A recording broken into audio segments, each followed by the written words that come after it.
lagi. 20 lang. Ano gani sa English ani be? Ang apan? Grasshopper. Ariyo, grasshopper. Here in Jensen, grasshopper.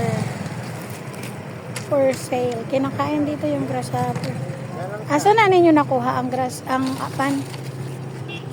Bebe? Grabe? Oo. Asa na ninyo nakukuha ang apan? Dito, di.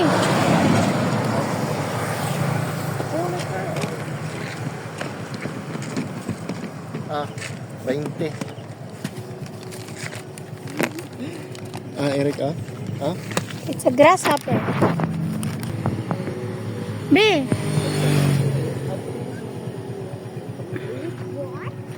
Daddy, kauna daw, be. Daddy, tanaw daw. Kanto diri. Kasi Eric, ginabantayan ako.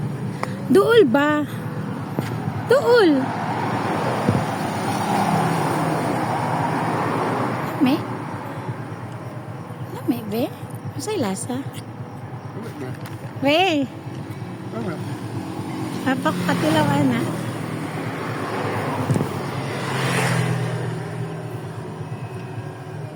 Dili ko?